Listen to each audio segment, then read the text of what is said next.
તો આજ અંગે વાતચીત કરીશું. આપણી સાથે સાંસદ મનસુખભાઈ વસાવા ફોનલાઈન પર જોડાઈ ગયા છે. સાહેબ, આપનું ગુજરાત ફર્સ્ટમાં સ્વાગત છે. મનસુખજી, કેમ એવું કહી રહ્યા છો કે કેજરીવાલજીને, ભગવંત માનજીને ડબલ સજા થવી જોઈએ? શું એમને હક નથી કે પોતાના ધારાસભ્ય વિશે એ પ્રશ્નો ઉઠાવે, સવાલ કરે સત્તાને, સરકારને? લોકશાહીમાં બધાને જ હક છે, પરંતુ જે ગુનેગાર છે ચૈતર વસાવા ધારાસભ્ય ડેડિયાપાડાનો, એને બહુ સ્પષ્ટ છે કે પ્રાંત અધિકારી ડેડિયાપાડા અને ડેડિયાપાડાના સાગબારાના 2 મામલતદાર અને બંને ટીડીઓની હાજરીને અન્ય અધિકારીની હાજરીમાં તાલુકા પંચાયત સાગબારાના ચંપાબેન વસાવાની સાથે ગાળાગાળી પડે, અસભ્ય વર્તન કરે. એમાં સંજય વસાવા વચ્ચે પડે તો સંજય વસાવાની સાથે પણ ખરાબ વર્તન કર્યું અને સંજય વસાવાને મોબાઈલ છૂટો માર્યો અને પીવાનો કાચનો ગ્લાસ સીધો માથા પર માર્યો. સદા વાગતું તો એને શું હાલત થતી? તો આ પ્રકારનો ગંભીર પ્રકારનો ગુનો કરે ને તે પણ પ્રાંતની હાજરીમાં, તો સ્વાભાવિક છે કે એની સામે ફરિયાદ થઈ ચૈતર વસાવાની સામે, અને ફરિયાદ ગંભીર પ્રકારની હતી એટલે પોલીસે તાત્કાલિક ધરપકડ કરી લીધી. આ ઉપરાંત 19 જેટલા ભૂતકાળમાં પણ અનેક પ્રકારના એક ગુના છે. તો આને ગુનાહિત કૃત્ય ધરાવનારા ધારાસભ્યની ધરપકડ થાય તો એમને સમજવું જોઈએ કે ચૈતરભાઈ એમનો ધારાસભ્ય કયા ગુનામાં એ પકડાયો છે. તો એમને ખ્યાલ હોવા છતાં પણ આવા ગુનેગાર ધારાસભ્યને બચાવવા માટે, રેલી કરવા માટે, લોકોને ગેરમાર્ગે દોરવા માટે પ્રાંત અધિકારીમાં આ મીટિંગ હતી, એની ઉપસ્થિતિમાં તોફાન થયું. પ્રાંત સાહેબે પણ ફરિયાદ આપી છે અને સંજયભાઈ પણ ફરિયાદ આપી, પેલા બેને પણ ફરિયાદ આપી છે. તો ફરિયાદના આધારે જ પોલીસે પકડી છે. તેને એમાંથી છોડવા માટે કાનૂની દ્રષ્ટિએ એમને જે પણ કઈ પ્રયત્નો કરવા હોય એમનો વકીલ રખીને, પણ એમનો તર્ક એ છે કે વિપક્ષના ધારાસભ્ય છે, સાહેબ, વિપક્ષના ધારાસભ્ય છે એટલે તુરંત તમે ધરપકડ કરી લો છો, પરંતુ જો સત્તા પક્ષના ધારાસભ્ય નેતા હોય તો પછી પોલીસ એમાં પાછી પાની કરે છે. આપ માનો છો એ વાત? નથી, એ તદ્દન વાત ખોટી છે. આ તો બહુ ક્લિયર છે. આ પ્રાંતની હાજરીમાં તોફાન થયું છે અને પાણી પીવાનો કાચનો ગ્લાસ મારે, તો તમે વાતને શું કેટલો ગંભીર પ્રકારનો ગુનો કહેવાય ને? એક ધારાસભ્ય આ કૃત્ય કરે, આ બોલાચાલી કરે છે તે વસ્તુ ચલાવી લેવાય, પણ પાણી પીવાનો કાચનો ગ્લાસ આ રીતના મારે તો પછી આને તો પછી આવા લોકો મદદ કરે. પણ સાહેબ, એના પુરાવા શું? મનસુખભાઈ, એના પુરાવા શું? કોઈ સીસીટીવી છે સામે કે ત્યાં કોઈ નિવેદન આપનાર છે? આમાં દાવો થઈ રહ્યો છે કે આરોપ લગાવનાર ભાજપ નેતા છે, એટલો પછી એ તો વિપરીત બોલવાના જ છે. કોઈ એવો અધિકારી નિવેદન આપવા તૈયાર છે? કોઈ સીસીટીવી છે ખરા કે આ રીતની મારામારી થઈ છે? જો આમાં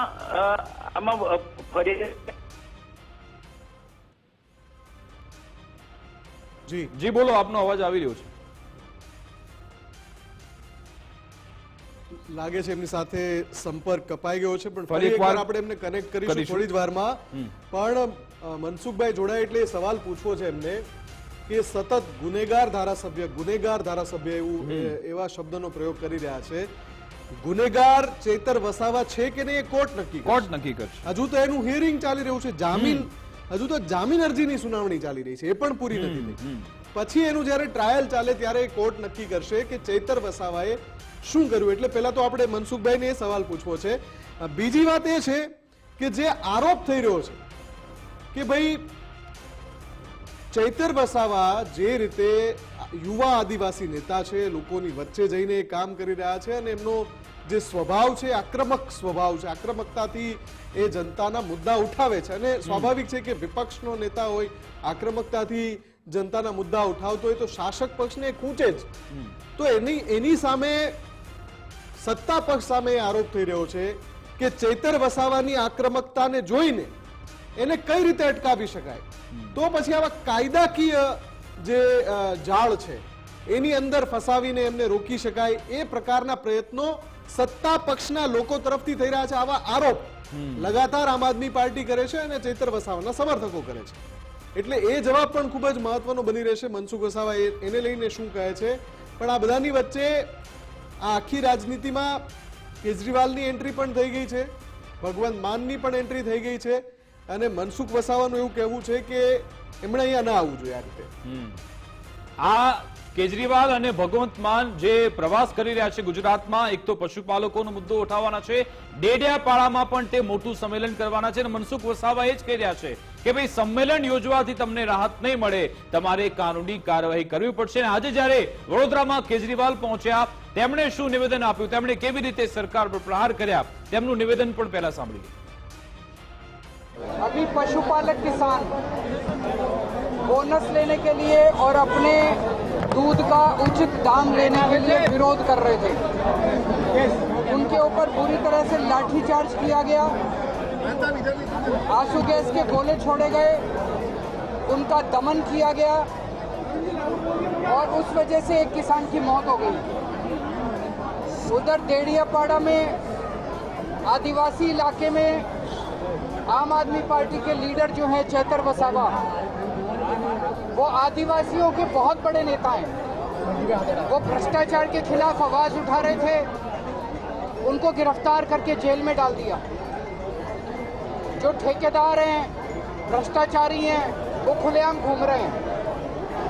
तो इसके खिलाफ आवाज उठाने के लिए और गुजरात के लोगों के पक्ष में बोलने के लिए आज मैं और मान साहब गुजरात आए हैं.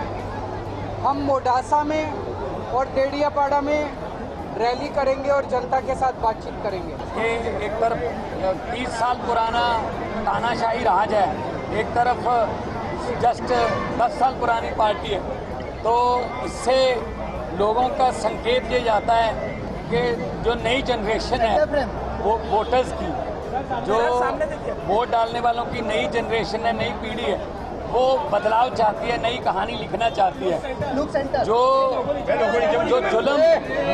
जो जुल्म गुजरात के लोगों पर अहंकार की वजह से या मोनोपोली की वजह से जो बीजेपी सरकार गुजरात के लोगों पर कर रही है, उसके लिए अब हम आ गए हैं. क्योंकि कांग्रेस तो इनके साथ मिली हुई है, कांग्रेस को विपक्ष मत समझिए, कांग्रेस तो मिली हुई है, कांग्रेस विरोध नहीं करती, कांग्रेस तो इनके साथ मिली हुई है. अब विपक्ष जो है वो आम आदमी पार्टी ही रहेगी. तो विपक्ष की तरफ से हमारा फर्ज बनता है कि हम गुजरात के लोगों के पक्ष में आवाज उठाएं ताकि देश में लोकतंत्र को बचाया जा सके. તો જી સીધો જ આમનો આરોપ એ છે કે જે વ્યક્તિ એટલે વિરોધ પક્ષના નેતા જે ભ્રષ્ટાચારનો મુદ્દો ઉઠાવ્યો છે એમને જેલના સળિયા પાછળ ધકેલવાનો પ્રયત્ન થઈ રહ્યો છે અને આ જ મુદ્દો અમે ઉઠાવીશું. અને આપણી સાથે ફરી એકવાર મનસુખ વસાવા ફોનલાઈન પર કનેક્ટ થઈ ગયા છે. હમણાં જયારે આપ અમારી સાથે વાતચીત કરી રહ્યા હતા, સંવાદ કરી રહ્યા હતા, ત્યારે આપે 2-3 વાર એ શબ્દનો ઉલ્લેખ કર્યો, ગુનેગાર ધારાસભ્ય, ગુનેગાર ધારાસભ્ય, ગુનેગાર ધારાસભ્ય. ચેતર વસાવા ગુનેગાર છે કે નહીં એ તો કોર્ટ નક્કી કરશે ને સાહેબ.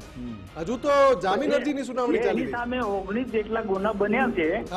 એ તો સરકારી તંત્ર લોકલ તંત્ર પોલીસ વિભાગે એફઆઈઆર કરેલી છે અને બધા લોકો જાણે છે કે આને આ પ્રકારનું કર્યું છે. પ્રાંતની હાજરીમાં એને આ મારામારી કરી તેનાથી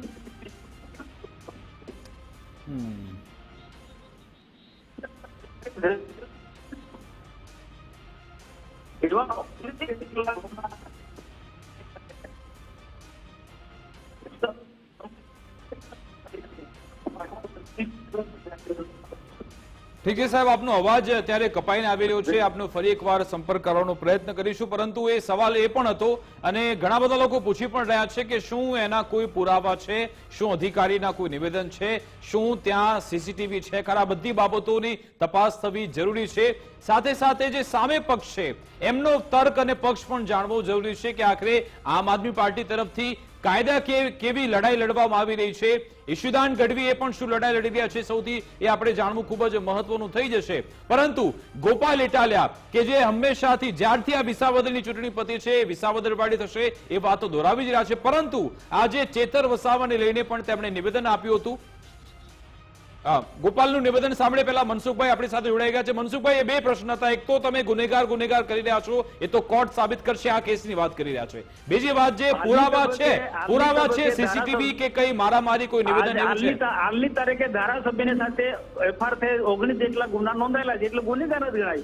ભલે સાબિત થાય ત્યારની વાત છે. એટલે આજની તારીખે સંજયભાઈ તાલુકા પંચાયતના પ્રમુખને એને સીધો એટેક કર્યો, એક કાચનો ગ્લાસ મારે, એ ત્યાં પ્રાંતની હાજરીમાં એમાં એ પ્રાંતને પૂછો, પ્રાંત મામલતદાર, બે મામલતદાર એમની હાજરીમાં આ કૃત્ય કર્યું છે.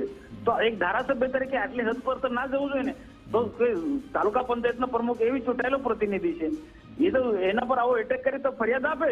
પણ મનસુખજી, આરોપ એ થઈ રહ્યા છે આપના ઉપર કે ચેતર વસાવા જે રીતે આક્રમકતાથી આદિવાસીઓના મુદ્દા ઉઠાવે છે, સ્થાનિક જે મુદ્દાઓ છે એને ઉઠાવે છે, એને જવાબ નથી આપી શકતા, એટલે ભાજપ પછી આ પ્રકારના કાયદાકીય આટાપાટા કરીને ધારાસભ્ય ચેતર વસાવાને અટકાવી દે છે. તદ્દન ખોટી વાત છે. પ્રશ્નો હોઈ શકે, ના નથી કહેતો, અને પ્રશ્ન એકલા નથી, પણ અમે વર્ષોથી આદિવાસીઓના પ્રશ્નો ઉતારે, અને જે ભાજપ શાસનની અંદર આદિવાસીઓના કામો થયા છે ને કોઈ શાસનમાં નથી થયા. અમે માકડા છે માહિતી આપી શકીએ. હવે લોકોને સત્તામાં આવવું છે એટલે લોકોને ઉશ્કેરવાનું કામ, લોકોને ગેરમાર્ગે દોરવાનું, યુવાનોને ઉશ્કેરવાનું કામ, આ બધું જવાબદાર પાર્ટીનું આવું કામ હોય જ ના. એક જવાબદારી પાર્ટીના આગેવાનો તરીકે મનસુખજી, સવાલ એટલા માટે થાય અહીંયા જે એ લોકો એ જ કહી રહ્યા છે કે સત્તા પક્ષના ધારાસભ્ય હોય તો પછી પોલીસ એમાં ખચકાય છે. હું તમને ઉદાહરણ આપું. પ્રાંતિજના ધારાસભ્ય પર આક્ષેપ થયા હતા, તમને ખબર છે. પછી ભલે જે પણ હોય, સત્ય તો બહાર આવવું જોઈએ, પોલીસ તપાસ તો કરે. ગુજરાત હાઈકોર્ટ દંડો પછાડે ત્યારે તો એફઆઈઆર દાખલ થાય છે. ત્યાં આવી ઢીલી રીતે ને અહીંયા તમે જેવું તમારા ભાજપના સદસ્ય નિવેદન કરે ને એફઆઈઆર થઈ જાય, ધરપકડ પણ થઈ જાય.